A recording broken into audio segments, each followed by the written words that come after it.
Picture the word. Just the word, by itself. Hell. You don't need anyone to explain it to you. The image arrives fully formed. Fire, darkness, something underground, something that lasts forever. Something you do not want. That picture is so automatic, so consistent across people who grew up in different churches and different countries and different decades, that it feels less like a taught belief and more like a basic fact about the universe. The Bible describes hell, and everyone knows what hell is. Fire, punishment, eternity, underground. The problem is that word, hell, does not exist in the original Hebrew or the original Greek. Not once. Not anywhere in the manuscripts. It is an English word. It is a translation choice made by a specific group of scholars in the year 1611, applied to 4 completely different original words that describe 4 completely different places, conditions, and populations. Those 4 words are Sheol, Hades, Gehenna, and Tartarus. They come from different languages. They appear in different parts of the Bible. They were written for different audiences in different centuries. And they do not mean the same thing. What happened when translators reached for the single English word, hell, to cover all 4 of them, is not a small editorial decision. It is the reason that English-speaking readers have been working with a blurred picture for 400 years. It is the reason that passages written to describe the universal human experience of death read the same as passages describing the fate of corrupt religious leaders. It is the reason that a verse about fallen angels, and a verse about a grieving father, and a verse about Jesus being raised from the grave all get filed under the same mental image of fire underground. This is not an argument that hell doesn't exist. It is not an argument that judgment doesn't exist, or that the Bible softens its warnings about the consequences of human choices. It is simply the observation that the original texts are more precise than the translation, and that precision matters, because what you think a word means shapes what you think the text is saying. A reader who knows the 4 original words will read passages they have encountered 100 times and see something new in them. Not because the passage changed, because the vocabulary got clearer. Here is the approach this series takes. It is a word study, not a sermon, and not a theological debate. The goal is descriptive. What did each of these 4 words mean to the people who wrote it, and to the people who first read it? What world did they live in? What images did those words call up for them?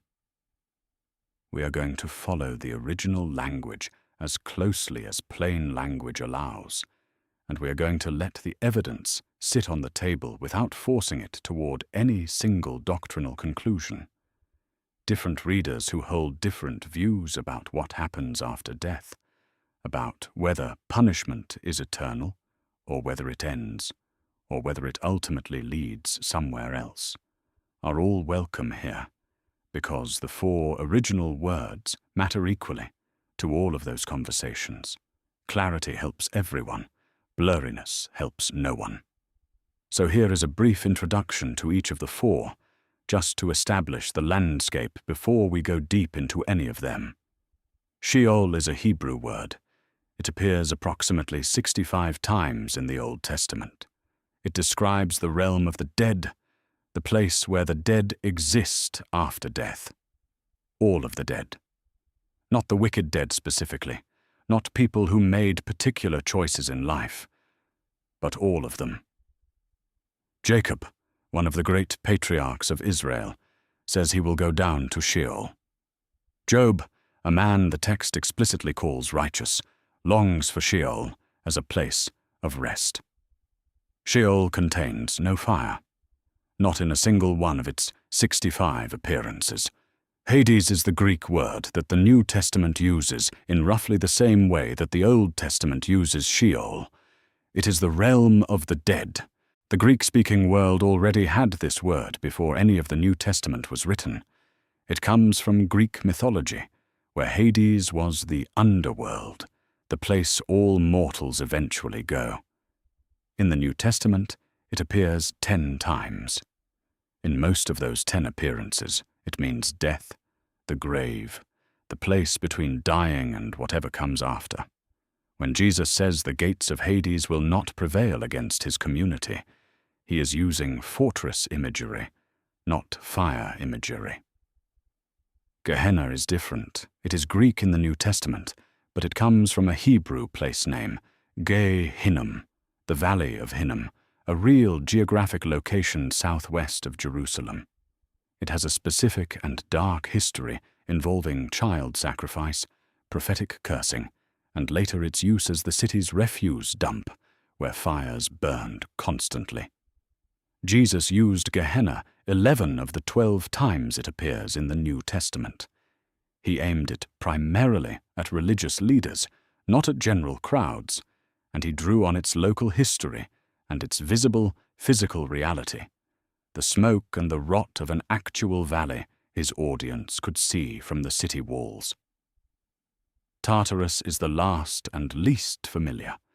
It appears exactly once in the entire New Testament, a single verse in 2 Peter, where the writer uses it to describe the imprisonment of fallen angels before the final judgment.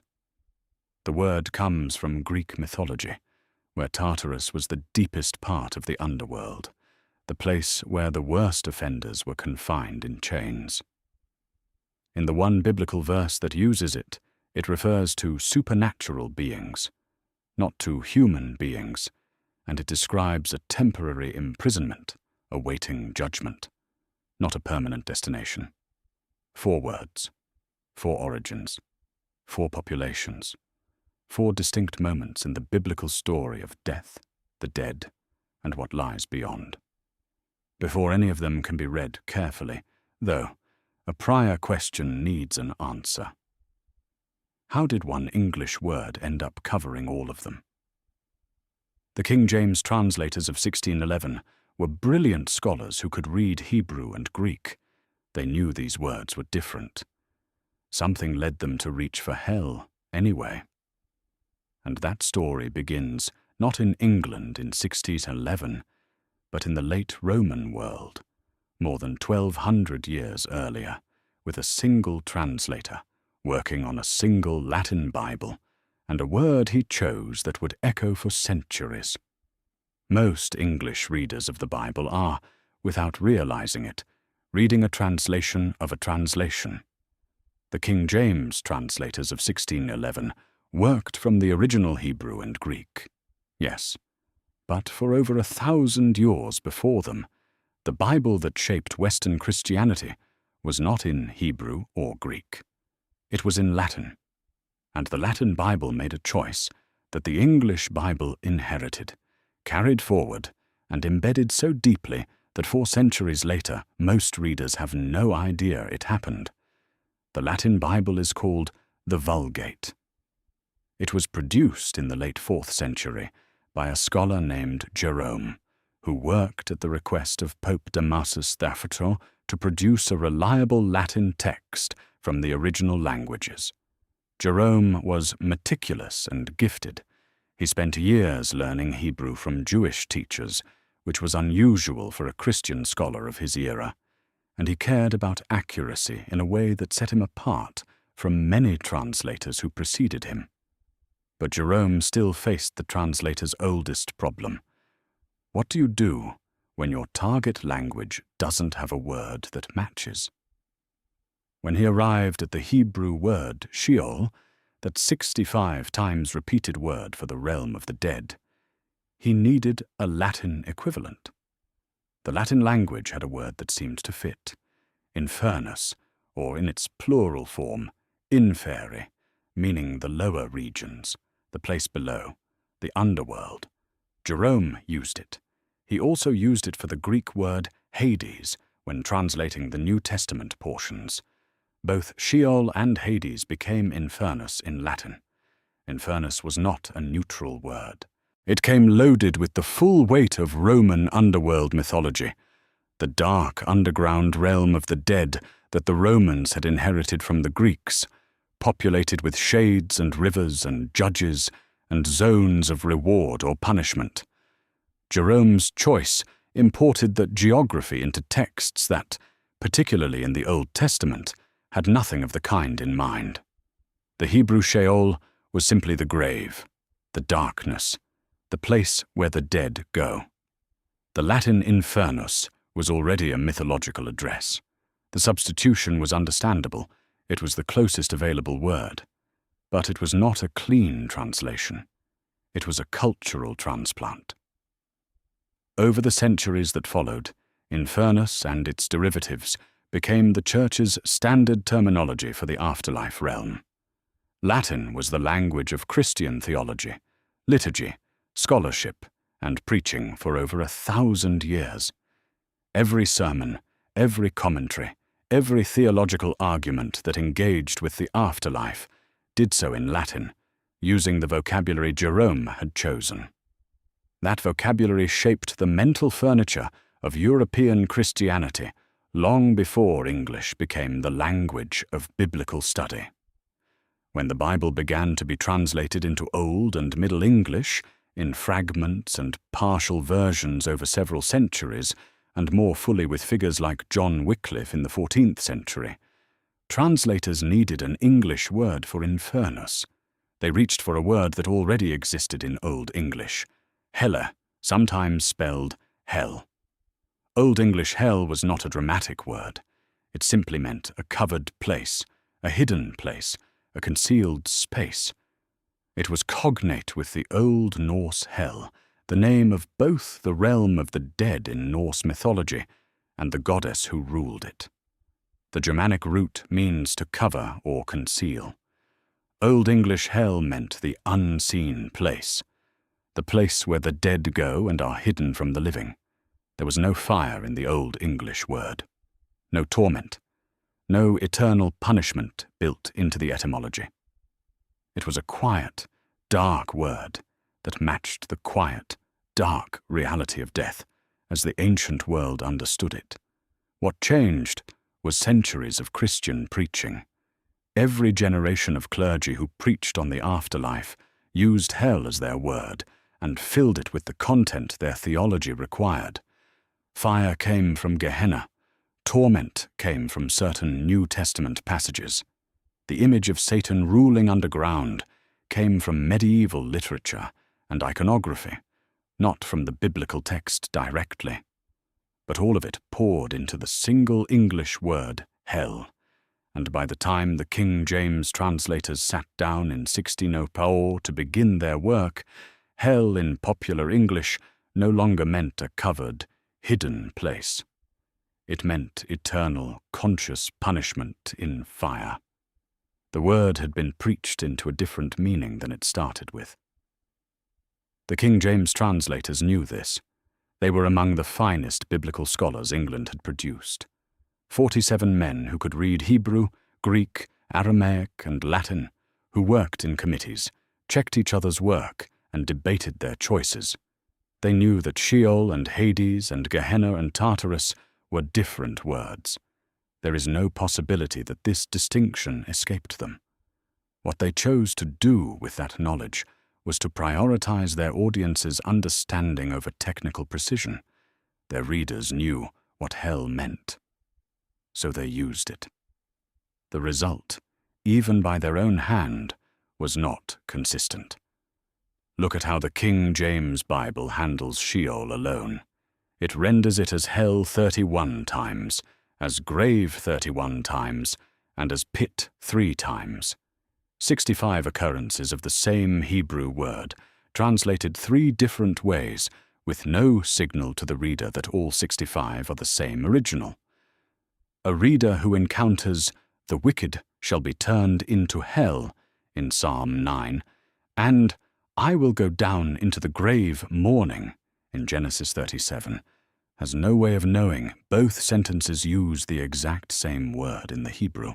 The translator's own inconsistency is a record of the tension they could not resolve.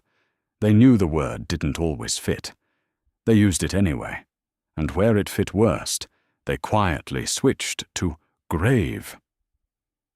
400 years of English-speaking Christianity then read the result.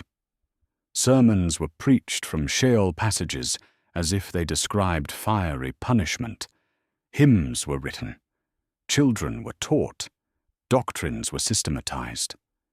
The image of a single place of eternal torment became so thoroughly associated with the Word of God that questioning it felt like questioning the Bible itself, when in fact it was a question about a translation of the Bible, which is a different question entirely. Later translations made partial repairs.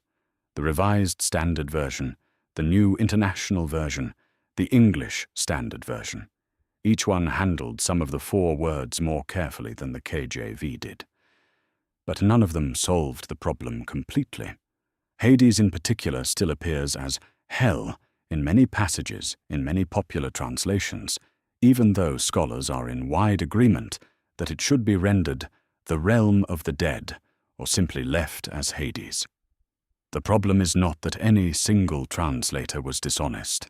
The problem is that one English word now carries the weight of 4 distinct original claims, and a reader encountering it has no way of knowing which one they are reading. That matters, because the 4 words are not interchangeable. They describe different things. They address different audiences.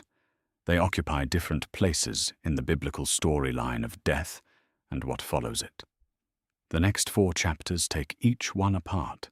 We start with the oldest, the one that appears 65 times before the New Testament begins, the one that describes what ancient Hebrew speakers believed happened to every human being who ever died. We start with Sheol. The oldest of the 4 words is also the most misrepresented. Sheol is the Hebrew Bible's primary word for what happens after death, and it appears approximately 65 times across the Old Testament, from Genesis to the Psalms to the Prophets. It spans 800 years of Hebrew writing, and from its very first appearances, one thing is immediately clear. Sheol is not a punishment. It is not a destination reserved for the wicked. It is not a place of fire or torment. It is simply where the dead go. Consider who goes there.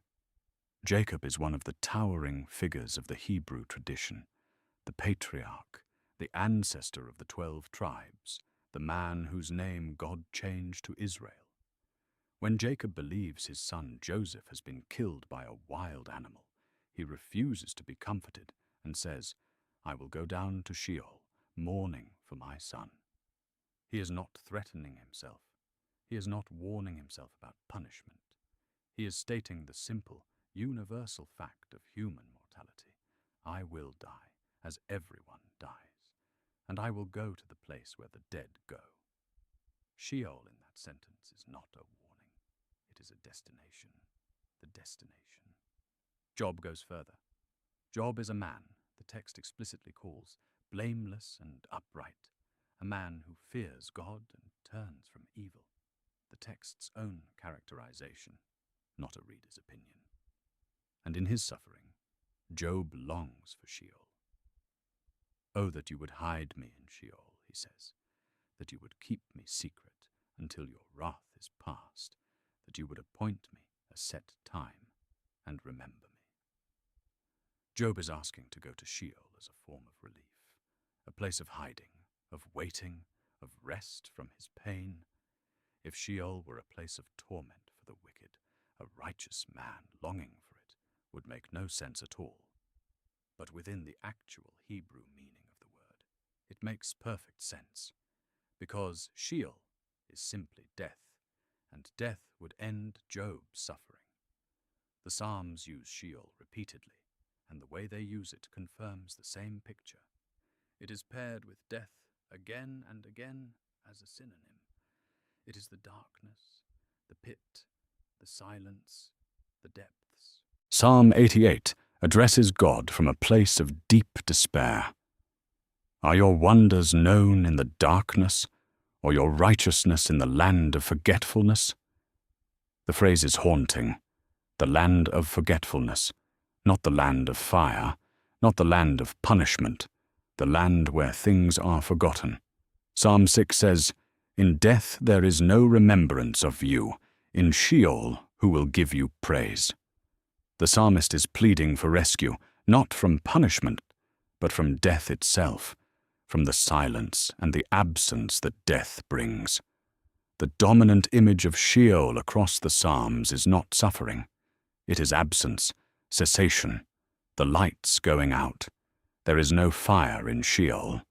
That needs to be stated plainly, because it is so contrary to what the word hell conjures. In not one of the 65 appearances of the Hebrew word, Sheol, is there fire. There is no warden. There is no torturer. No one is described as suffering there. The darkness is the darkness of death. The silence is the silence of the dead, and the picture is consistent across centuries of Hebrew writing. Sheol is the grave writ large, the place where the dead exist in their post-death state, undifferentiated, still forgotten. One of the most theologically significant facts about Sheol is this: the righteous and the wicked both go there. The Old Testament does not, as a consistent rule, separate the righteous dead from the wicked dead within Sheol. Both are there. This is precisely why the Psalms plead with God to rescue from Sheol, and why those rescue passages are not about escaping punishment. They are about escaping death. Psalm 16:10 says, "You will not abandon my soul to Sheol, nor let your Holy One see corruption." The New Testament later quotes this verse in the context of Jesus' resurrection. Peter cites it in Acts as evidence that God raised Jesus from the dead. The hope expressed in Psalm 16 is not, "God will keep me out of the fire." It is, "God will not leave me in the grave forever." The resurrection is the answer to Sheol, not an escape from punishment. Now look at what the King James Bible does with this. Psalm 9:17 in the KJV reads, "The wicked shall be turned into hell, and all the nations that forget God." The word in the Hebrew is Sheol. The verse is saying the wicked will die. They will go to the place where all the dead go. It is not describing a fiery afterlife reserved for them specifically. The word Sheol appears in the same book of Psalms to describe the fate of the righteous and the longings of the innocent. Translating it as hell in this verse imports a connotation the Hebrew word does not carry. Proverbs 15:11 in the KJV reads, "Hell and destruction are before the Lord. How much more then the hearts of the children of men?" The word is again Sheol. The proverb is saying that even death and the grave are open to God's sight. Nothing is hidden from him, including the realm of the dead. It is a statement about divine omniscience, not a description of a geography of punishment. The fire is not in the text. It arrived through the translation, carried in a word that had been preached into a new meaning over 6 centuries of English Christian history. This points to something broader about the Hebrew Scriptures and their relationship to the afterlife. The Old Testament is, compared to the surrounding cultures of its era, remarkably restrained about what lies beyond death.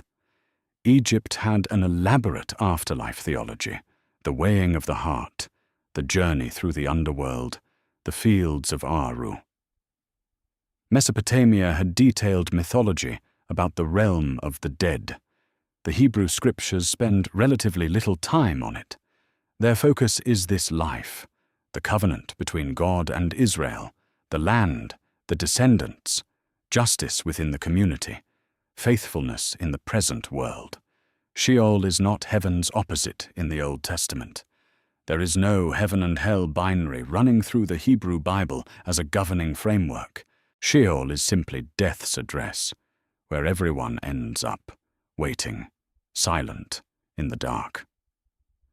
When Greek-speaking Jewish scholars in Alexandria began translating the Hebrew scriptures into Greek around 250 BC, producing the text known as the Septuagint, they needed a Greek word for Sheol. The word they chose was already familiar to every Greek speaker in the Mediterranean world. It came loaded with its own history, its own mythology, its own geography. And the choice they made, reasonable as it was, added a new layer of complexity to a word that had spent 800 years meaning something much simpler. That word was Hades. Around 250 BC, Jewish scholars in Alexandria translated the Hebrew scriptures into Greek. The result is called the Septuagint, and it became the Bible of the Jewish diaspora. The text Greek-speaking Jews across the Mediterranean world read and quoted, and the text that most New Testament writers treated as their scriptural authority. When those scholars arrived at Sheol, they needed a Greek equivalent. They chose Hades. It was a reasonable choice. Hades was already the standard Greek word for the realm of the dead, the underworld where all mortals go after dying. Broadly, the two words pointed at the same reality, the place of the dead, below, unseen, universal. But they were not identical, and the differences papered over in that choice did not disappear. They accumulated. Sheol was a largely undifferentiated place. The righteous and the wicked both went there, dark and silent, with no strong geography of reward and punishment within it. Hades, as most Greek speakers knew it, was different. Greek mythology had developed a detailed underworld cosmology over centuries. Hades had compartments: Elysium for the blessed heroes, Tartarus for the worst offenders confined in torment, and an intermediate space for ordinary souls between them. The Greek Hades had an architecture that Sheol simply did not have. When the translators wrote Hades for Sheol, they carried that architecture into a text that had never contained it. The substitution was practical. The consequences were far-reaching. The New Testament writers inherited this. They were, most of them, Greek-speaking Jews who read the Septuagint as their scriptures. When they wrote Hades, they used the word they had inherited, meaning something broadly like Sheol, but colored by the Greek world their audiences inhabited. Hades appears 10 times in the New Testament. In the large majority of those 10 appearances, it functions the same way Sheol did, as the realm of the dead, death's domain, the place between dying and whatever comes next.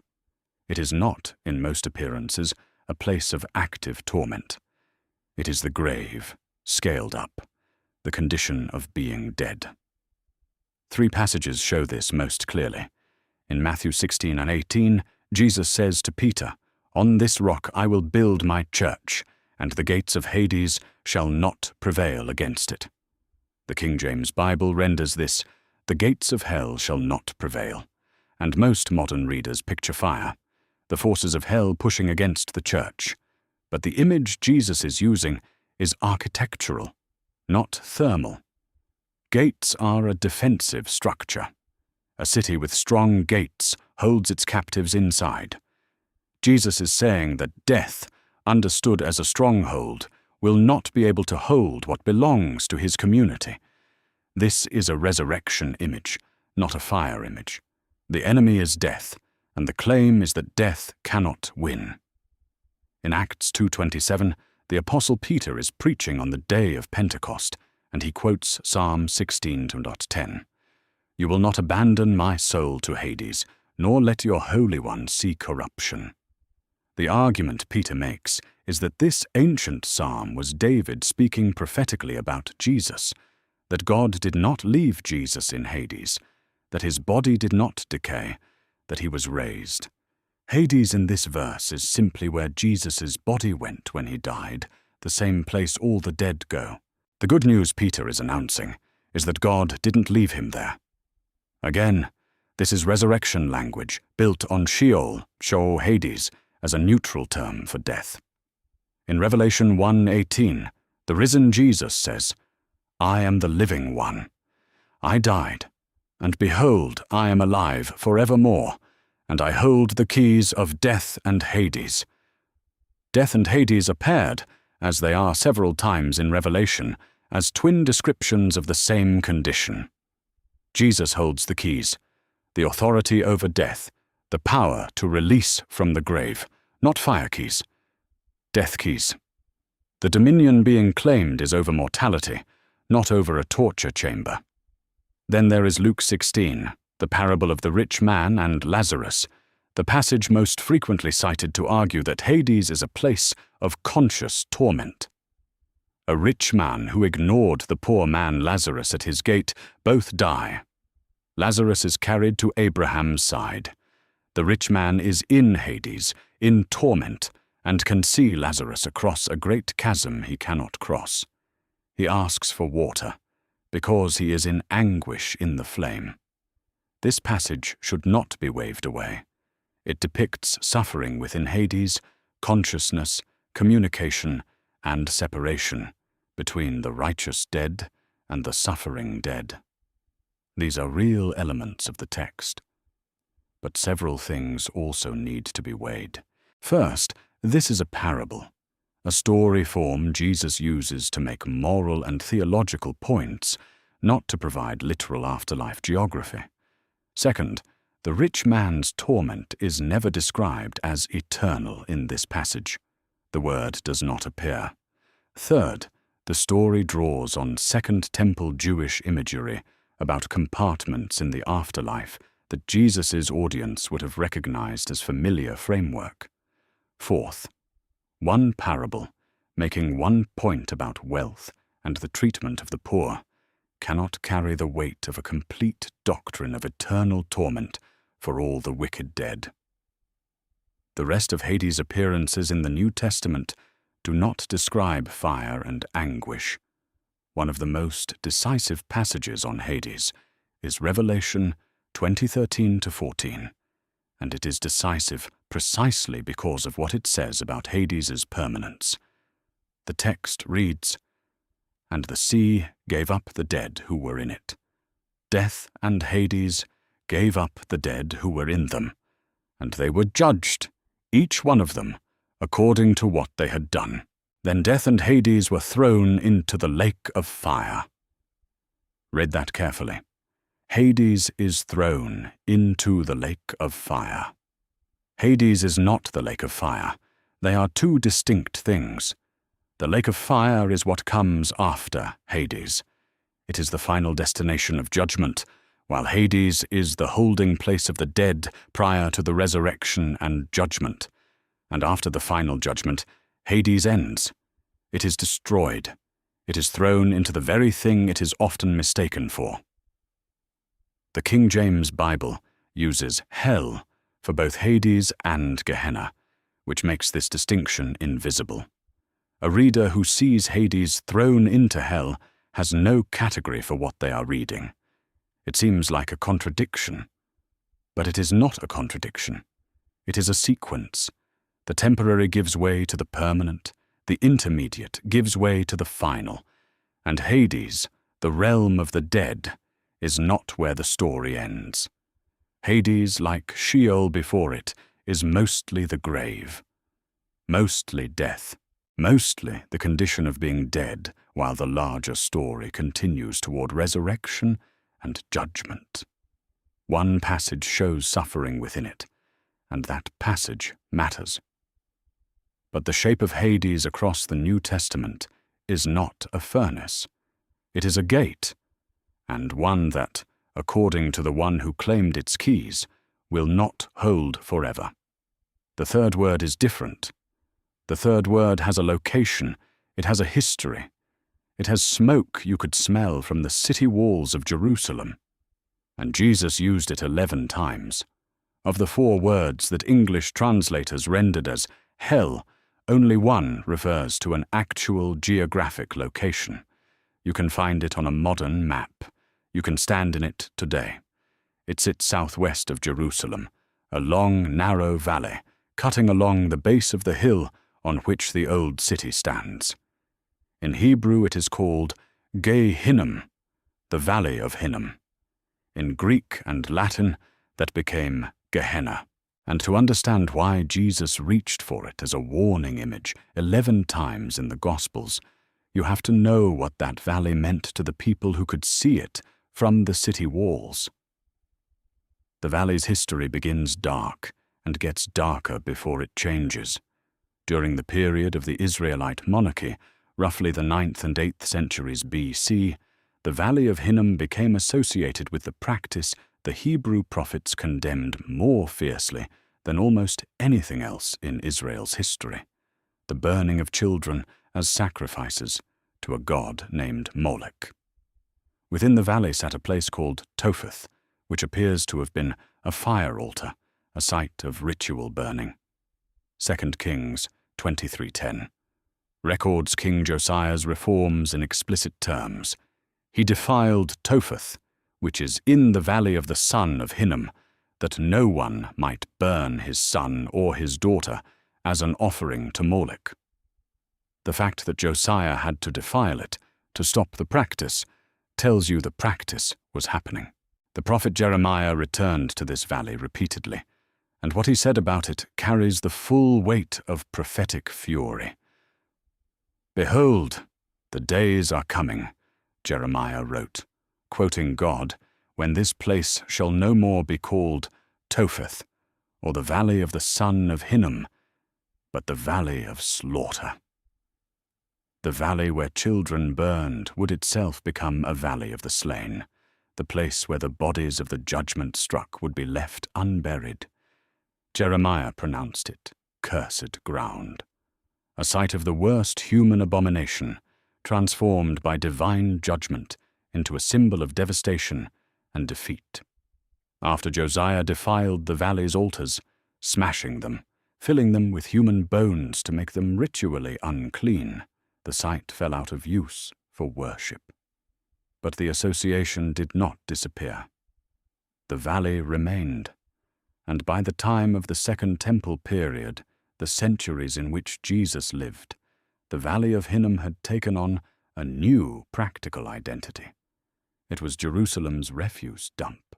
The city's garbage, its waste, its discarded things went into the valley. Fires burned there perpetually, consuming what the city threw away. Worms worked through the organic matter that the fires hadn't yet reached. The smell was pervasive.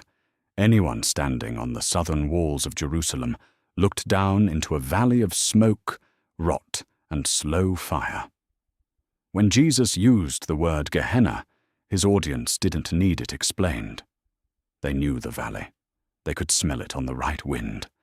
They knew its history: the child sacrifice, Josiah's defilement, Jeremiah's curse, and they saw its present reality every time they looked south from the city.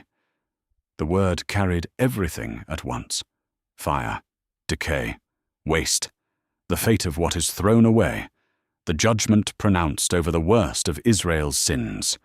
Jesus was not describing a mythological underworld. He was pointing at a real place with a real history and using it as a vivid, local, visceral image of judgment and ruin. He used it 11 of the 12 times it appears in the New Testament, and how he used it matters enormously, because the target of his Gehenna warnings is not who most readers assume. In Matthew 23:33, Jesus turns to the Pharisees and scribes and says, "You serpents, you brood of vipers, how are you to escape being sentenced to Gehenna?" This is not an evangelistic warning directed at sinners in general. It is a direct charge aimed at religious leaders, at men who held power, who interpreted the law, who controlled access to God's favor, and who Jesus had spent an entire chapter of Matthew accusing of hypocrisy and the crushing of the poor. The Gehenna warning lands on them. In Matthew 5:22, Jesus warns that calling a brother a fool makes a person liable to the Gehenna of fire. The context is the Sermon on the Mount, a teaching about the interior life of the community. Anger, contempt, the fractures that destroy relationships. Gehenna here is about the stakes of contempt, not a general threat about eternal damnation for ordinary people. In Matthew 10:28, Jesus says, "Fear him who can destroy both soul and body in Gehenna." This verse is often read as a description of eternal conscious torment. But the key word is destroy, in Greek, apolumi, meaning to ruin, to destroy, to cause to perish. The image is not of someone preserved alive in fire forever. It is of something ruined, broken, brought to nothing. The opposite of eternal preservation in torment is destruction. These warnings are serious. They are not to be softened out of existence. But their target, their context, and their language all shift significantly when you know what Gehenna actually was and who Jesus was actually talking to. One more layer matters, and it is perhaps the most important for understanding what Jesus was doing when he invoked Gehenna. In Mark 9, Jesus uses the phrase, "where the worm does not die and the fire is not quenched," 3 times in close succession. It is vivid, rhythmic, haunting language. But it is not original to Jesus. He is quoting. The phrase comes from the last verse of the book of Isaiah. "And they shall go out and look on the dead bodies of the men who have rebelled against me. For their worm shall not die, their fire shall not be quenched, and they shall be an abhorrence to all flesh." Isaiah 66:24 describes dead bodies, corpses lying outside the city after God's final victory over those who rebelled. The worm is working through corpses. The fire is consuming remains.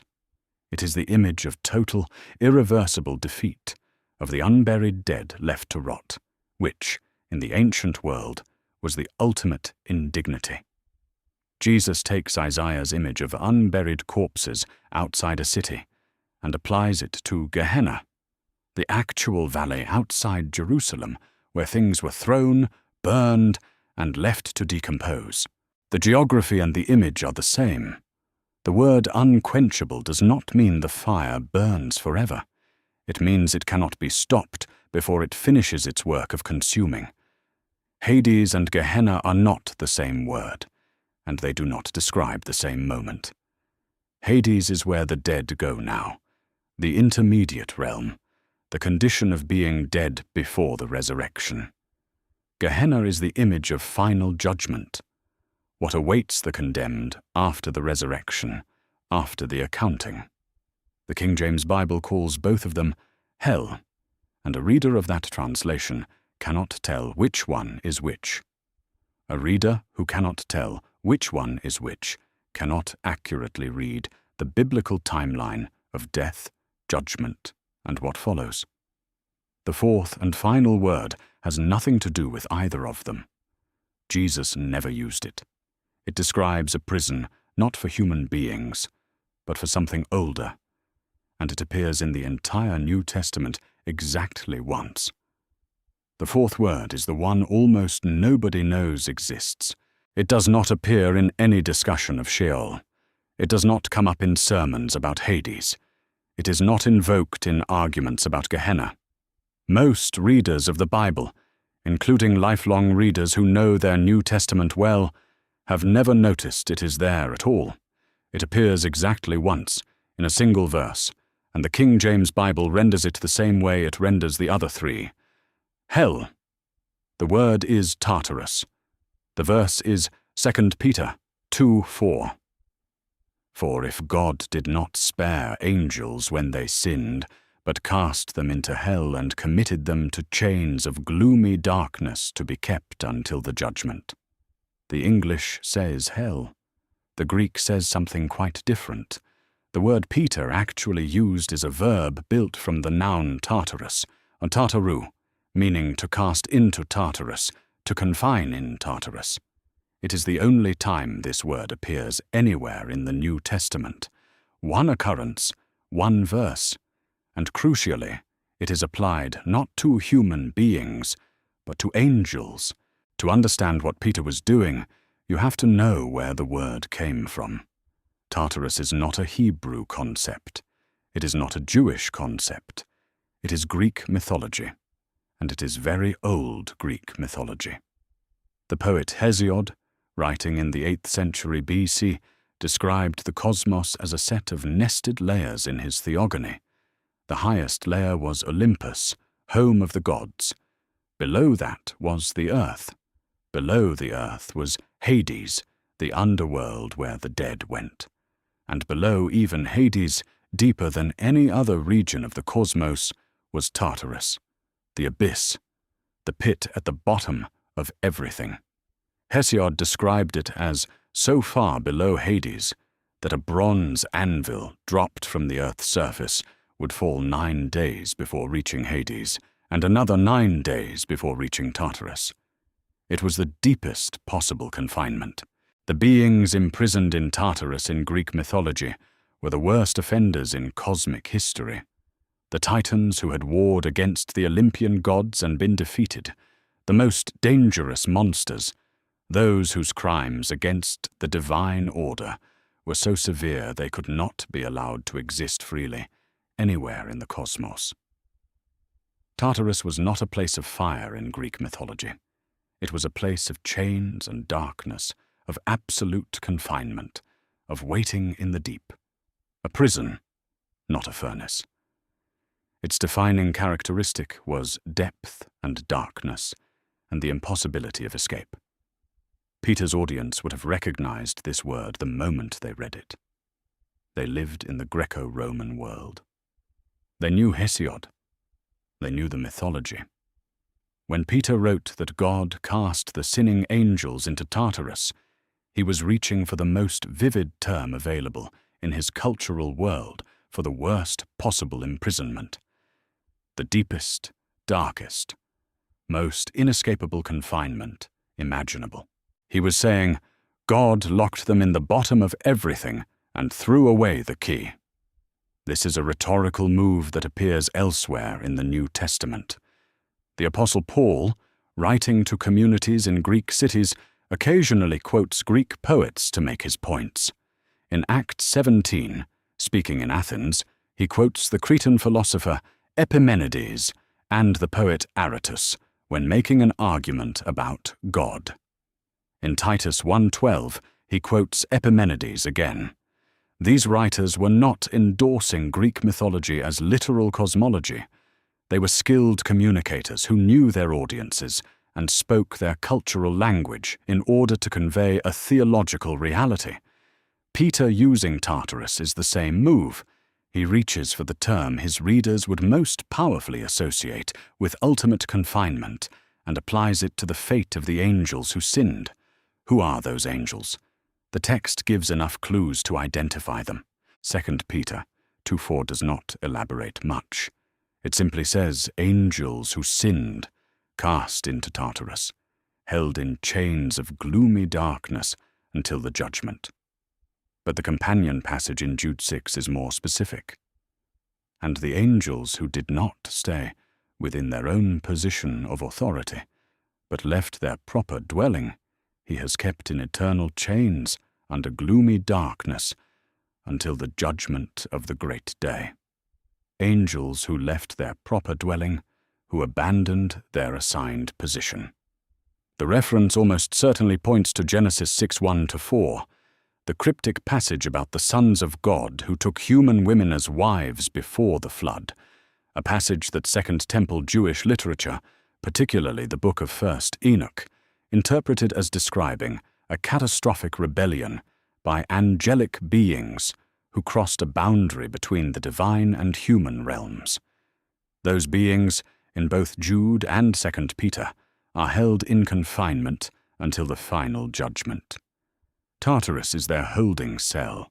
Several things about Tartarus are now clear enough to state plainly. It is not where humans go when they die. It is not Sheol. It has nothing to do with the universal human experience of death. It is not Hades. It is not the realm of the dead between death and resurrection. It is not Gehenna. It is not the image of final judgment drawn from the burning valley outside Jerusalem. It is a completely separate concept, drawn from Greek cosmological mythology, used once by one writer, applied exclusively to a specific category of supernatural being who committed a specific transgression before the flood. Its doctrinal relevance to the question of where human souls go after death is essentially zero. And yet, because the King James Bible calls it hell, a reader who encounters 2 Peter 2:4 in English has no way of knowing they are reading something categorically different from every other use of that English word in the translation. The fallen angels in chains in Tartarus, and the grieving patriarch Jacob headed to Sheol, and the woman who searches for her lost coin in a parable about the kingdom, and the rich man in anguish across a chasm from Lazarus. In the King James Bible, all of them inhabit the same English word. None of them do in the original. Now all 4 words have been introduced. It is time to stand back and ask what gets lost when all 4 are called by one name, and what it means that English readers have been reading them that way for 400 years. Sheol, the Hebrew realm of the dead, where all go, righteous and wicked alike, dark, silent, containing no fire. Hades, the Greek equivalent, carrying Sheol's weight in the New Testament, mostly describing death and the grave, temporary, thrown into the lake of fire at the end. Gehenna, a real geographic valley outside Jerusalem, history-laden and smoke-filled, used by Jesus as an image of judgment aimed primarily at the powerful and corrupt. Tartarus, a Greek mythology term for the deepest cosmic prison, used once for fallen angels with no application to human afterlife. One English word, 4 distinct claims. The cost of the compression is the subject of the next chapter. Imagine a doctor who used the single word sick to describe every condition a patient could have: a bruise, a tumor, the flu, a broken bone. The word is not wrong exactly. All 4 involve something going wrong in the body. But the diagnosis tells you nothing useful about what caused the problem, what to expect next, how serious it is, or what to do about it. A doctor who gives you that word and nothing else has technically communicated something and practically communicated almost nothing. The specificity is the medicine. The blurring is the problem. That is what hell does in English Bible translation. 4 different original words, each describing a different place or condition or population, all rendered with a single English term that carries a single popular image: fire, punishment, underground, forever. The image is not invented from nothing. It draws on real elements of at least one of the 4 words. But because it flattens all 4 into one, it distorts each of them in the process. When Sheol becomes hell, passages about the universal human experience of death begin to sound like warnings about punishment. The Psalm's honest, aching grief about mortality, about the silence and the darkness and the forgetting that death brings, suddenly reads as fear of eternal torment. Job's longing for Sheol as a place of rest from suffering sounds confused and contradictory. Why would a righteous man, described as blameless by the text itself, long to go to hell? The Old Testament's picture of death as the shared destination of every human being, righteous and wicked alike, becomes instead a picture of the wicked being sent to fire, which is the opposite of what the word actually says. 65 occurrences of a Hebrew word that means the grave, and a significant portion of them have been made to carry the freight of eternal fiery punishment simply by the choice of an English equivalent. When Hades becomes hell, the resurrection texts lose their architecture. Peter's sermon in Acts 2 quotes Psalm 16. "You will not abandon my soul to Hades, nor let your Holy One see corruption." In the original, this is a statement about death and resurrection.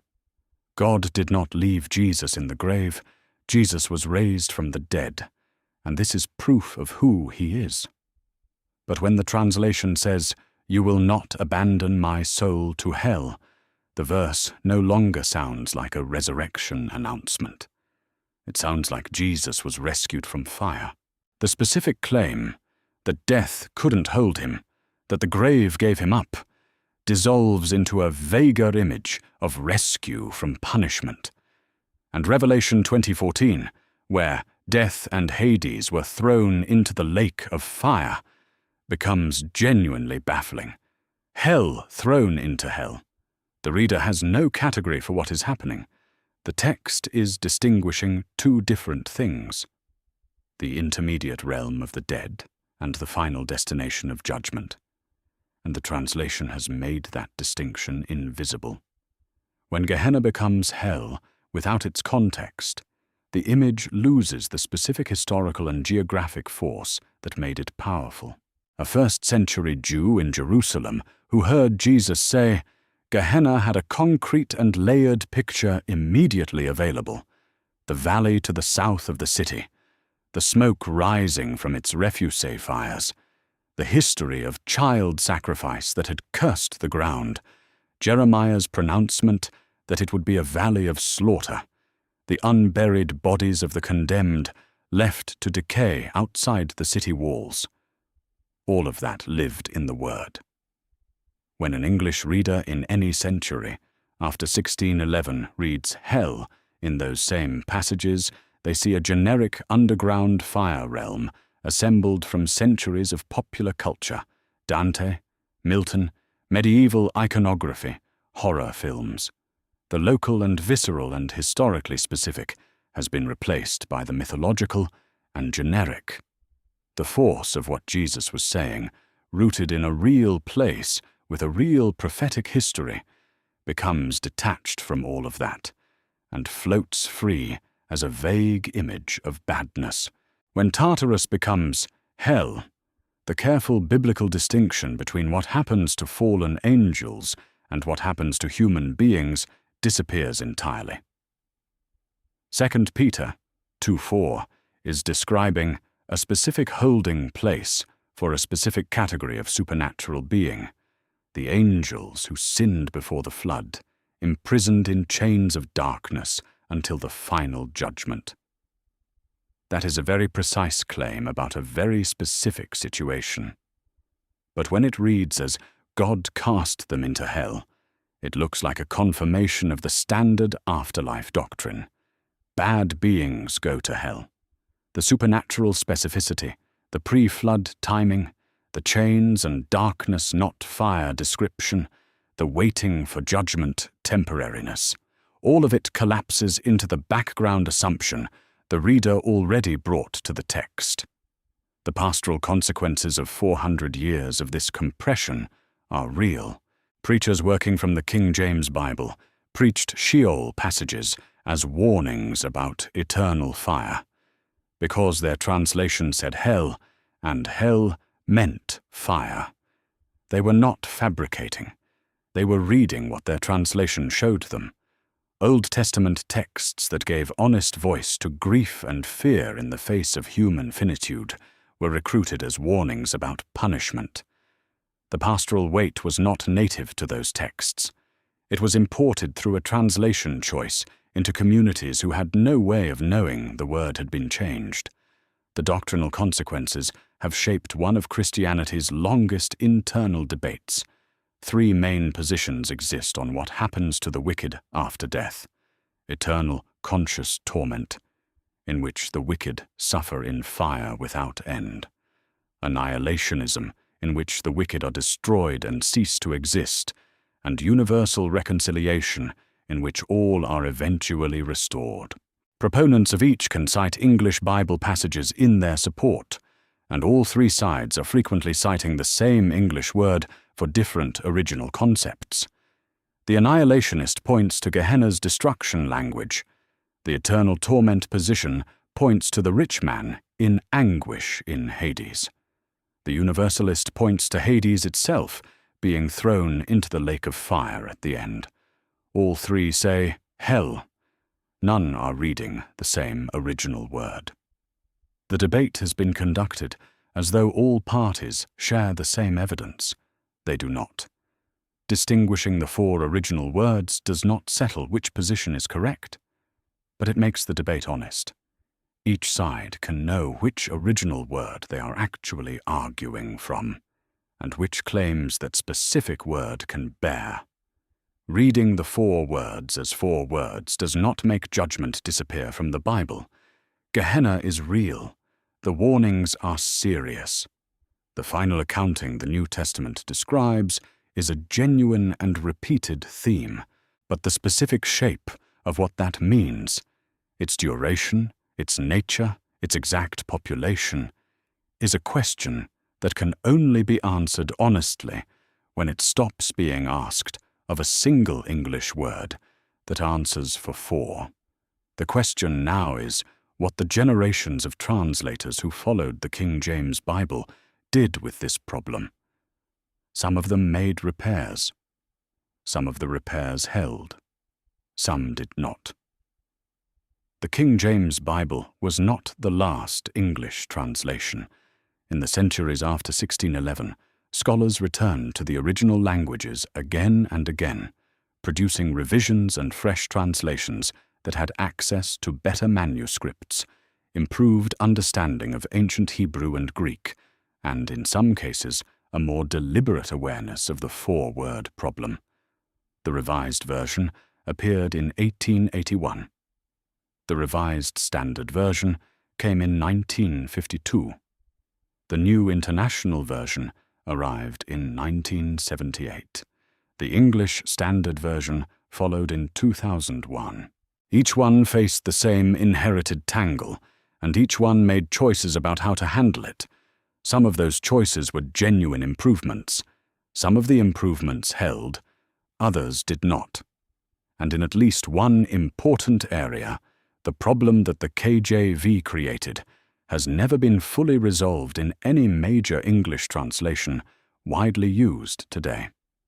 The clearest progress came with Sheol. Most modern translations stopped using hell for the Hebrew word entirely. The New International Version, the English Standard Version, the New American Standard Bible, and the New Revised Standard Version all typically render Sheol either by leaving it as the transliterated word Sheol, or by translating it as the grave or the realm of the dead. This was a meaningful correction. It removed fire and punishment from hundreds of Old Testament passages that were never about fire or punishment. A reader working from the ESV who encounters Sheol in the Psalms or in Job is no longer automatically reading the word as a description of eternal torment. The text now carries something much closer to what the Hebrew actually says. Death, the grave, the place where the dead go. The correction on Tartarus was smaller, but also real. Because Tartarus appears only once, the fix required only one verse. The ESV still reads, "Cast them into hell," in 2 Peter 2:4, but includes a footnote indicating that the Greek word is Tartarus. Some editions of the NIV went further and used the transliterated word Tartarus directly in the text itself. These are modest repairs, one verse, one footnote, one alternate rendering, but they acknowledge the distinction that the KJV erased, and they make it at least available to a careful reader who looks for it. The Hades problem is where the progress has been slowest and most uneven. Despite widespread scholarly agreement that Hades should be rendered the realm of the dead, or simply left as Hades, since it is, after all, a proper name, the name of the underworld itself, Many modern translations still use hell for it in a significant number of passages. The NIV in its 2011 revision made noticeable movement. Acts 2:27 reads, "Because you will not abandon me to the realm of the dead, nor will you let your Holy One see decay," substantially better than, "You will not leave my soul in hell." The resurrection meaning of the verse becomes legible again. Several other NT passages in the 2011 NIV similarly use realm of the dead, where earlier editions would have said hell. The ESV has chosen to transliterate Hades directly in key places. Revelation 1:18 reads, "I have the keys of death and Hades." Revelation 20:13-14 reads, "Death and Hades gave up the dead who were in them. Then death and Hades were thrown into the lake of fire." Keeping Hades as Hades makes the crucial distinction between the intermediate realm and the final judgment legible. Hades thrown into the lake of fire no longer sounds like a contradiction, because the two terms are now visibly different. The NIV, depending on the passage and edition, sometimes renders Hades as the realm of the dead, sometimes as Hades, and occasionally still as hell. The inconsistency reflects genuine translational disagreement about when context demands the original word and when the traditional English is acceptable. But for a reader without the original languages, the inconsistency is invisible. When the same translation says realm of the dead in one verse and hell in another, there is no signal that both verses use the identical Greek word. Gehenna presents a different kind of difficulty, because there is a legitimate argument for the traditional rendering. Unlike Sheol and Hades, Gehenna does carry judgment language. Jesus did use it as an image of serious consequence. A translator who renders Gehenna as hell can reasonably argue that the English captures the severity Jesus intended. The problem is not that the rendering is entirely wrong. The problem is that hell for Gehenna looks identical to hell for Hades, and the two words describe different moments in the biblical timeline.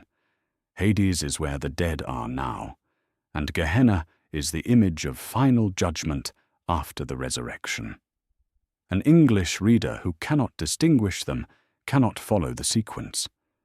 A few study Bibles and annotated translations have added footnotes that say something like Greek Gehenna when they render it hell, which at least makes the original visible to a reader willing to look for it. But footnotes are a limited fix. The gap between what footnotes contain and what most Bible readers actually engage with is one of the most consequential gaps in popular biblical literacy. The information that Sheol, Hades, Gehenna, and Tartarus are four distinct words exists in academic commentaries, in concordances, in the footnote apparatus of study Bibles, and in the reference notes of interlinear editions. It is genuinely available, just not in the main text, in plain English, in the place where most readers' eyes actually go. Scholars have known this for a very long time. It has not made it across the gap into the pews. The most practical tool for any ordinary reader who wants to cross that gap without learning Greek or Hebrew is an interlinear Bible. An interlinear displays the original Hebrew or Greek word directly alongside the English translation, above, below, or in a parallel column, so that for any word in any verse, you can see exactly what original word the translator was rendering. For any verse where the English says hell, an interlinear will immediately show you whether the original is Sheol, Hades, Gehenna, or Tartarus. You do not need to be able to read Greek or Hebrew script. You simply need to recognize the word. And after reading this far, you can.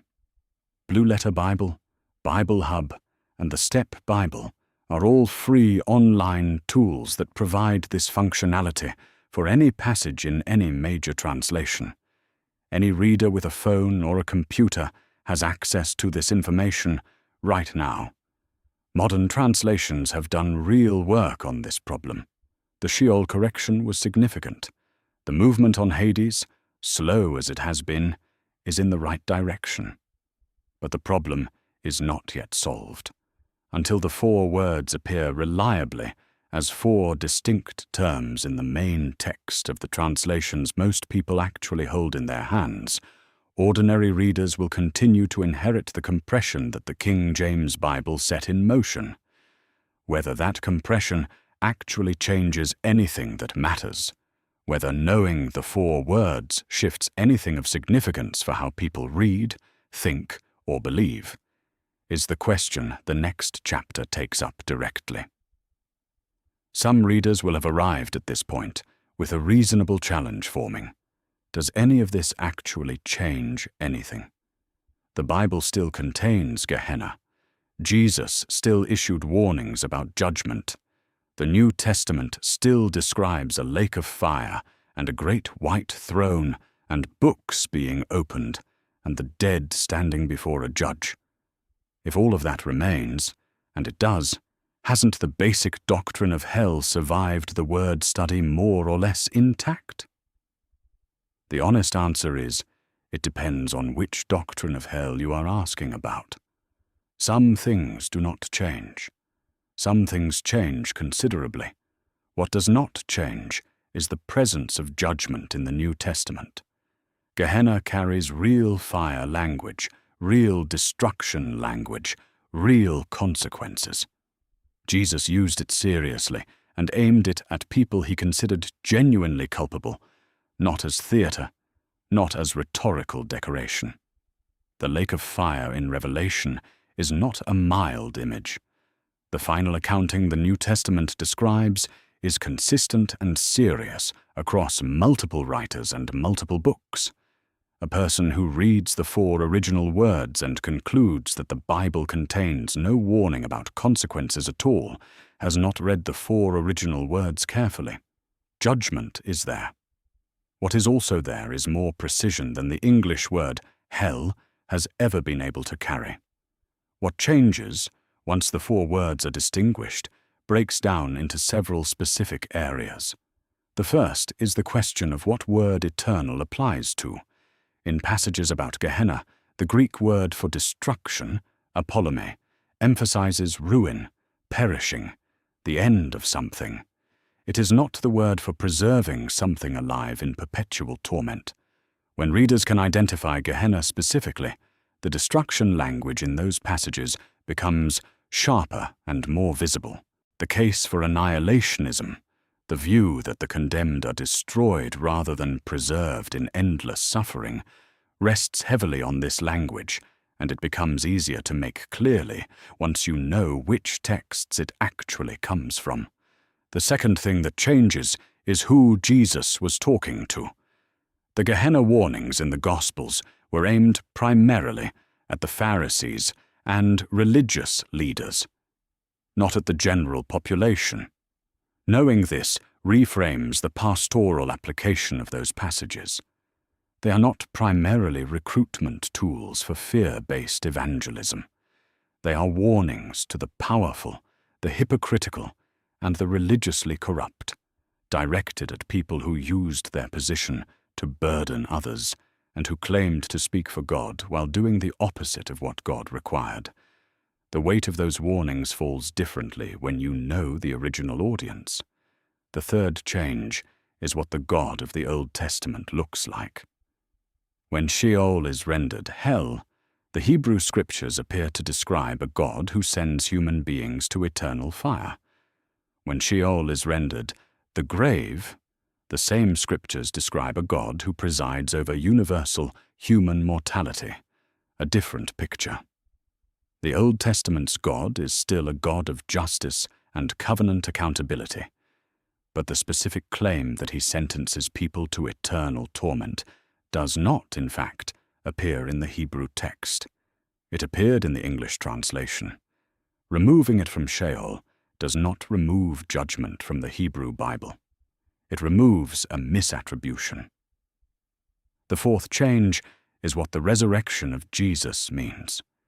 If Hades is simply the grave, the condition of being dead, the realm of the dead, then Peter's declaration in Acts 2 becomes exactly what it was meant to be, an announcement that death couldn't hold Jesus, that God raised him from the state all dead people inhabit. The claim is about resurrection from death. When Hades reads as hell, the claim starts to sound like Jesus was rescued from fire, which is a much stranger and less coherent statement. The resurrection is the central proclamation of the New Testament, and it reads most clearly when Hades reads as the grave rather than as a place of punishment. The fifth change is the coherence of the biblical storyline as a whole.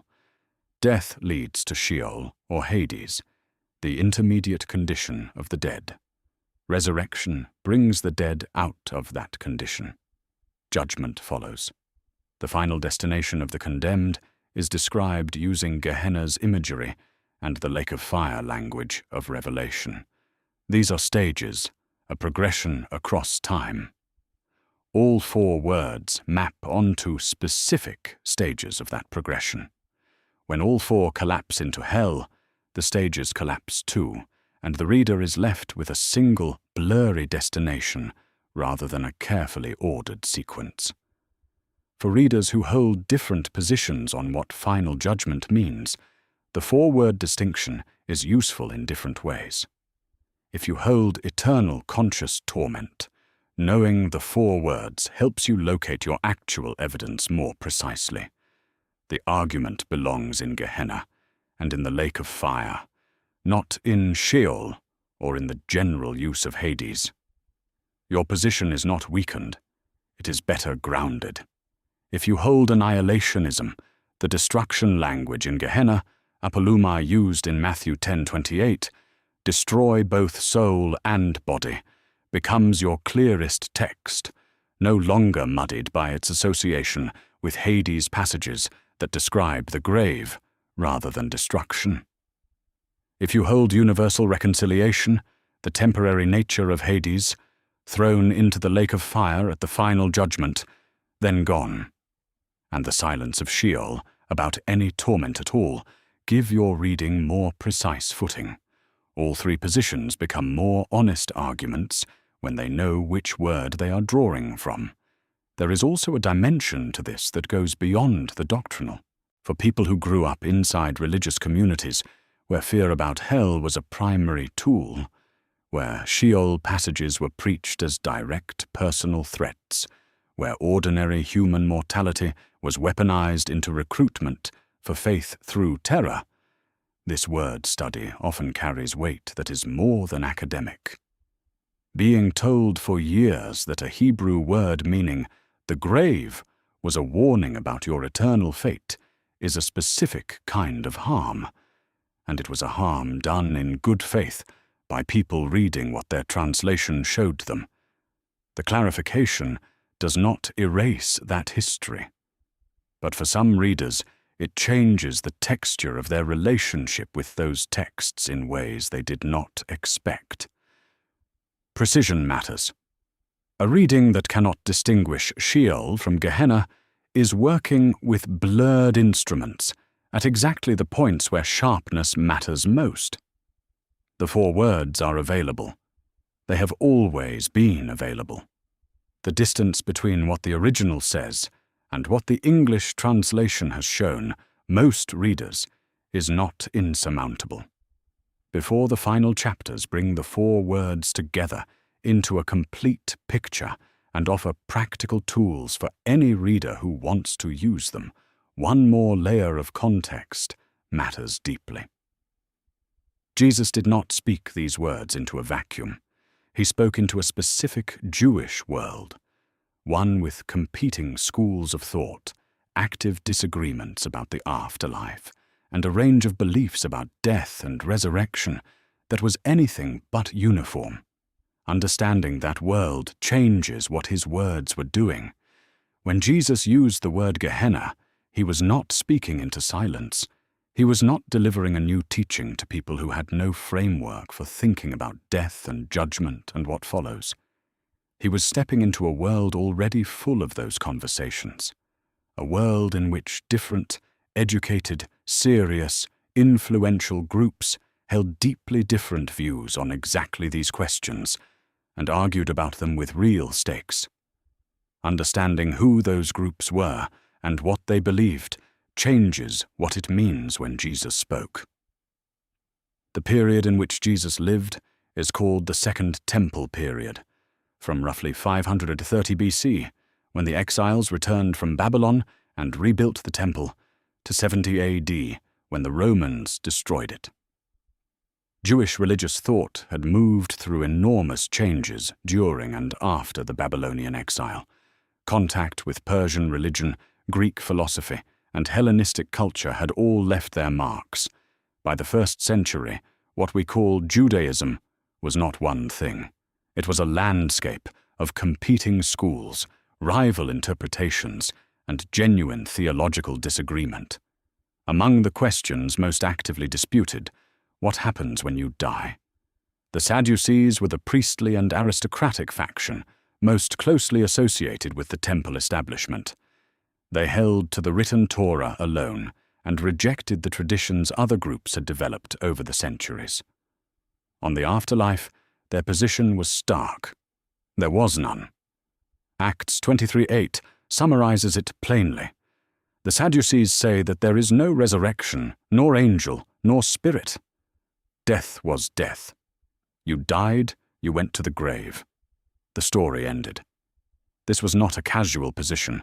It was carefully reasoned, rooted in a strict reading of the Torah, which does not contain a developed doctrine of individual resurrection. The Sadducees could point to centuries of Hebrew scripture and observe accurately that Sheol in the oldest texts looks very much like their view. When Jesus debated the Sadducees about resurrection in Matthew 22, he was engaging a sophisticated theological position held by some of the most powerful people in first-century Jewish society, not correcting naive folk belief. His argument that God's self-identification as the God of Abraham, Isaac, and Jacob implies those men are still alive was reasoning aimed at people fully capable of evaluating it. The Pharisees occupied completely different ground. The Pharisees believed in resurrection of the dead and in a judgment that followed, the righteous rewarded, the wicked punished. They held not only the Torah, but the oral tradition and the developing body of rabbinic interpretation, and that tradition had elaborated a picture of the afterlife considerably beyond what the older Hebrew texts contained. A Pharisee in the 1st century expected to die, to be raised, to stand before a divine judgment, and to receive the consequence of how he had lived. This framework is the one that most closely resembles what became mainstream Christian eschatology, and it is the framework into which most of Jesus' Gehenna warnings were delivered. When Jesus said to the Pharisees, "How are you to escape being sentenced to Gehenna?" he was not introducing a new idea. He was taking the framework they already held, resurrection, judgment, consequence, and turning it directly onto them. The force of the charge comes from the fact that he is holding them to their own stated beliefs. You believe in judgment, Jesus is saying. You believe the corrupt and the hypocritical will answer for what they have done. You are the corrupt and the hypocritical. By your own framework, the accounting is coming. The Gehenna warning lands hardest on the people who already believe in Gehenna. Beyond the Pharisees and Sadducees were other currents of Jewish thought with their own extensive afterlife beliefs. The community most associated with the Dead Sea Scrolls, likely the Essenes, maintained highly developed ideas about angels, spiritual warfare, the sons of light against the sons of darkness, and a final cosmic judgment. The broader stream of apocalyptic Jewish literature that flourished in the Second Temple period, books like 1st Enoch, 4th Ezra, and 2nd Baruch, contained vivid and elaborate descriptions of the afterlife, compartments for the dead separated by their moral status, angels imprisoned in darkness awaiting judgment, rivers of fire and places of reward, the watchers who had sinned chained in the deep until the end. 1st Enoch is particularly relevant to the 4-word study. It describes the fallen angels, the watchers who abandoned their station and mingled with humanity, as imprisoned in a dark abyss, bound in chains, awaiting the final judgment. When Peter writes in his 2nd letter that God cast them into Tartarus and committed them to chains of gloomy darkness to be kept until the judgment, he is drawing on imagery that any reader familiar with apocalyptic Jewish tradition would have recognized immediately. The theological reality he is describing, specific supernatural beings imprisoned before the final reckoning, was already mapped and named in the literature his readers knew. Tartarus was the Greek word that fit the Greek cosmological vocabulary. The content came from Jewish tradition. Peter wove them together, as first-century Jewish writers regularly did. One more group matters: the Greek-speaking Jews of the diaspora, scattered across the Mediterranean in cities like Alexandria, Antioch, and Corinth. Many had not read the Hebrew scriptures in Hebrew for generations. Their Bible was the Septuagint. For them, Sheol had already become Hades before the New Testament was written. The blending of Hebrew and Greek cosmological vocabulary was not something the New Testament introduced. It had been in progress for 2 centuries in the translation decisions of Jewish scholars reaching for the closest Greek equivalents. When the New Testament writers used Hades, they were using a word already layered, carrying Sheol's original weight, colored by Greek associations, processed through generations of Greek-speaking Jewish thought. What all of this tells us is that Jesus was a precise and calibrated speaker, stepping into a precise and complicated conversation. He did not need to explain to the Pharisees what resurrection or judgment meant. They believed in both. His Gehenna warnings were aimed at what they were doing with their beliefs, not at establishing the beliefs themselves. He debated resurrection with people who denied it, using arguments fitted to that denial. His vocabulary, including Gehenna, including Hades, including the language of judgment and fire and loss, was drawn from a living, contested, richly developed tradition of Jewish reflection on exactly these questions. The words he chose were not arbitrary. They were loaded, and his audiences felt the weight. The world Jesus spoke into was not a world with one agreed picture of the afterlife. It was a world with competing visions, active argument, and vocabulary that different groups heard differently. Chapter 11 brings all 4 words together and shows how, read in their correct sequence, they form a coherent biblical narrative, not 4 separate doctrines, but 4 stages of one story. Once you hold all 4 words clearly and separately, something shifts in how the Bible reads. The teaching on death and what follows stops looking like a single blurry destination, a place called hell where bad things happen indefinitely, and starts looking like a sequence, a progression with stages. Not 4 separate doctrines sitting unconnected beside each other, but 4 moments within one larger narrative, each word naming a specific part of the story. When you read the 4 words in order, the biblical storyline of death and what follows it becomes coherent in a way it cannot be when everything collapses into one English term. The first stage is death itself. In both the Hebrew and Greek Testament worlds, when a person dies, they enter Sheol or Hades, 2 words in 2 languages for the same condition, the state of being dead. This is not punishment. It is not reward. It is the universal human condition applied to every individual who has ever lived. The righteous dead enter this realm. The wicked dead enter it. The Old Testament is entirely explicit about this. Jacob expects to go there. Job longs to go there. The Psalms treat it as the destination of every mortal without distinction. Hades in the New Testament continues the same usage. It is where the dead are before anything else happens. The gates of Hades image in Matthew 16 pictures death as a stronghold, and the community Jesus is building as something death cannot permanently contain.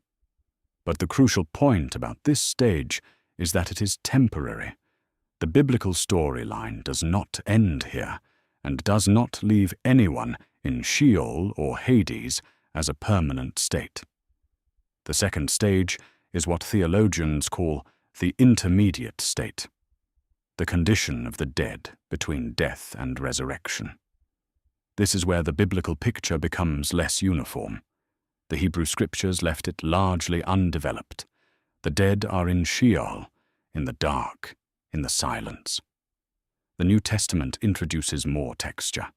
Paul writes in Philippians 1:23 that he desires to depart and be with Christ, for that is far better, language that implies the righteous dead are with Christ rather than simply dormant. The parable of the rich man and Lazarus depicts conscious existence in Hades with compartments separating different categories of the dead. These descriptions are not fully harmonized, and the Church has debated their implications for centuries. What they share is the insistence that this stage is not the end. Whatever the intermediate state is, conscious or unconscious, differentiated or uniform, the narrative doesn't stay there. The third stage is the resurrection, and it is the one the New Testament treats as the central and decisive event in the entire sequence. The focus of early Christian proclamation was not on the moment of death and what follows immediately. It was on the resurrection. When Peter preaches in Acts 2, the argument he makes from Psalm 16 is that God didn't leave Jesus in Hades, that Hades gave him up, that death couldn't hold him. The claim is not that Jesus escaped punishment. The claim is that the grave was emptied. Resurrection is not life after death in the sense of a soul floating away to a better place. It is life out of death, the reversal of the condition Sheol and Hades describe. Revelation 20:13 pictures the culmination of this. Death and Hades gave up the dead who were in them. The intermediate realm is emptied. Everyone who was held there comes out. The holding stage ends. This is worth sitting with, because it runs against how many readers have been taught to picture the afterlife. The emphasis in the New Testament is not on what happens to you the moment you die, but on what happens when the dead are raised. The fourth stage is the judgment and its outcome, and this is where Gehenna and the lake of fire belong. After the resurrection, the New Testament pictures an accounting. The dead stand before a judge. Books are opened. What each person has done is examined, and the fate of the condemned is described using the imagery of fire, destruction, and loss that characterizes both Gehenna and the Revelation's lake of fire. Revelation 20:14 draws the stages together with one of the most theologically precise sentences in the entire Bible. Then death and Hades were thrown into the lake of fire. This is the second death, the lake of fire.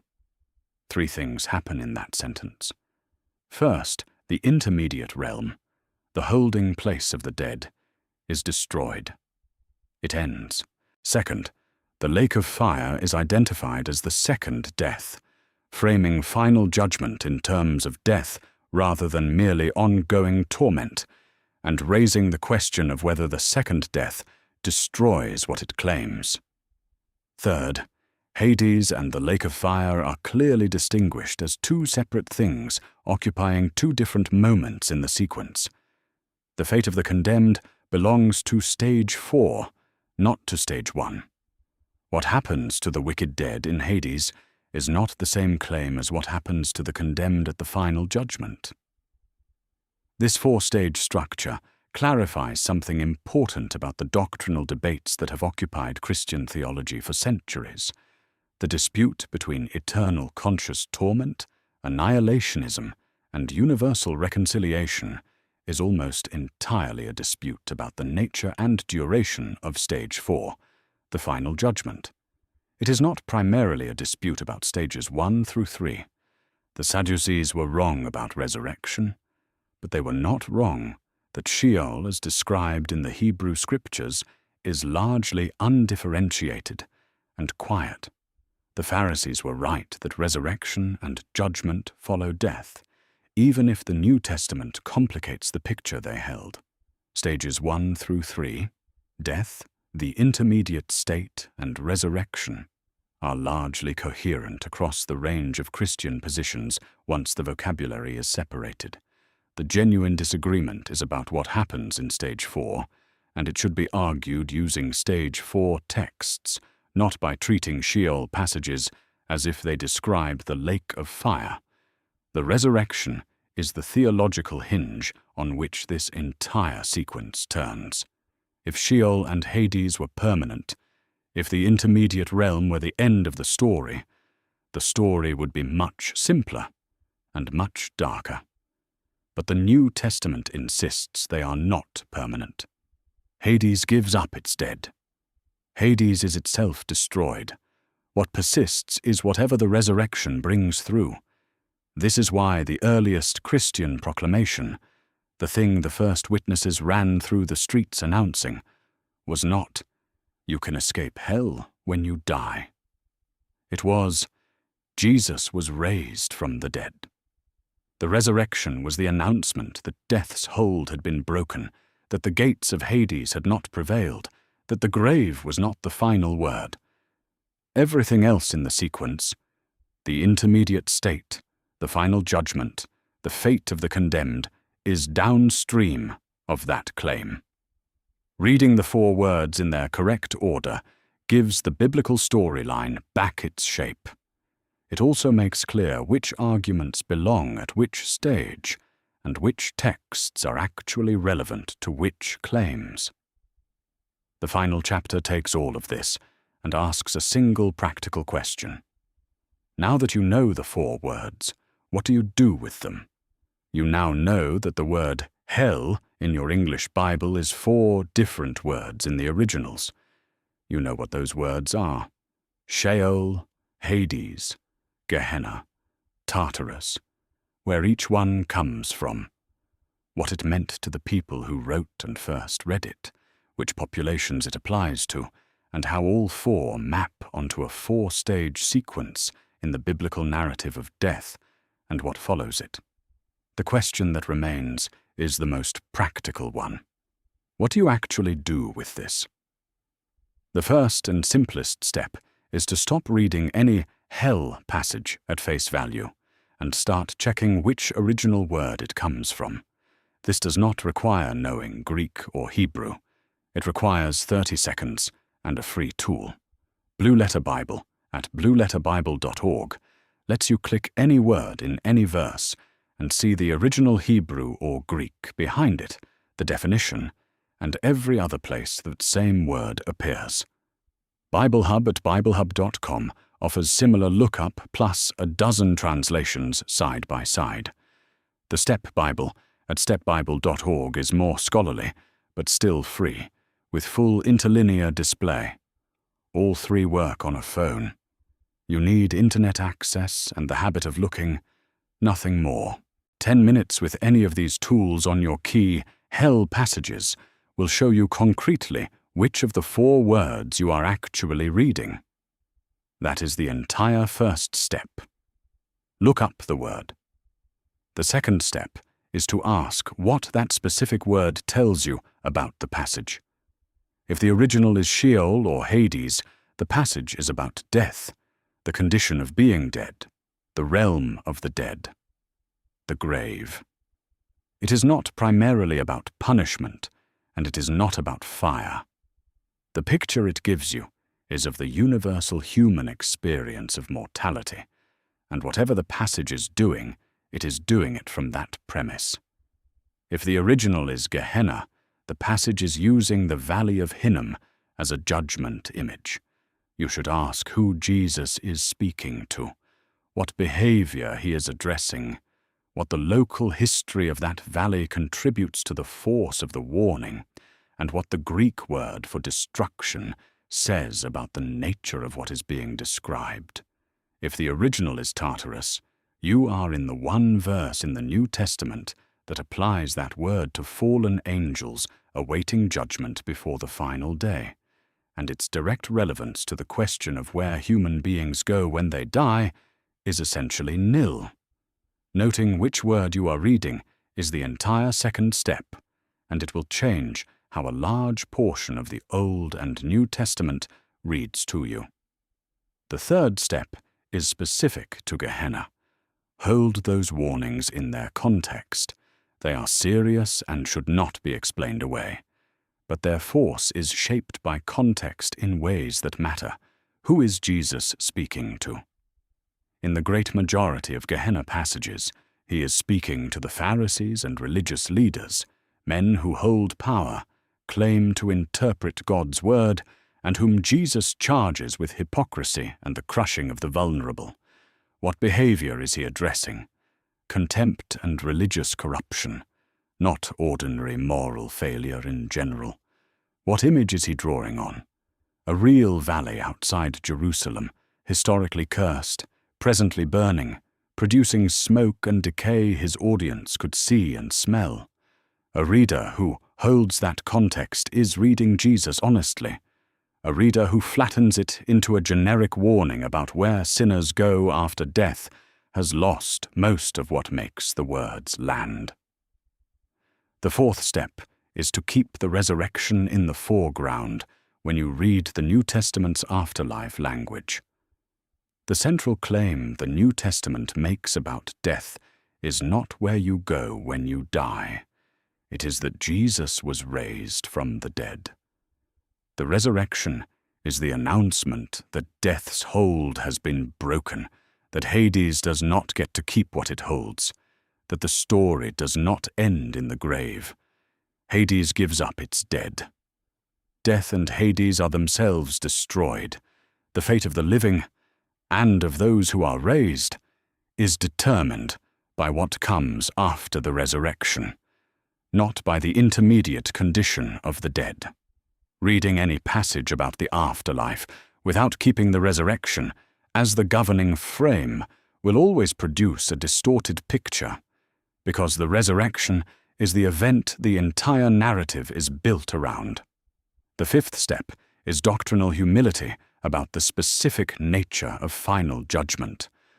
On what exactly happens in stage 4, the judgment, the lake of fire, the second death, the Bible is genuinely less settled than many traditions have claimed.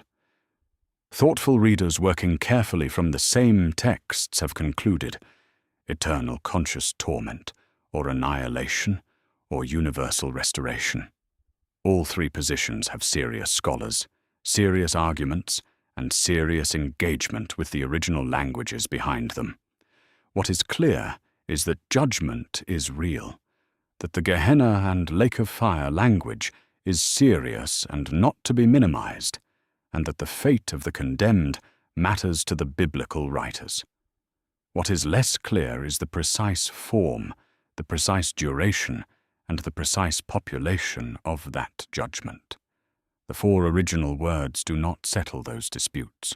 What they do is ensure the disputes are conducted with accurate instruments, that each side knows which word it is actually arguing from, and which claims that word can honestly bear. A word about what knowing this does and does not imply about the Bible itself. Learning that translators made choices, and that some obscured distinctions the original authors considered important, is not a reason to distrust the Scriptures. It is a reason to take them seriously enough to read them carefully.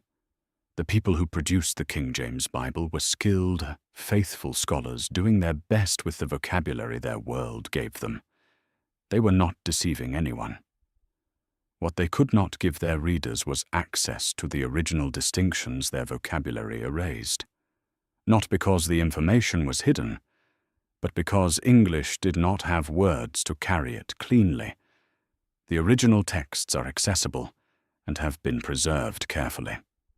The tools to read them are free and require nothing beyond a willingness to look.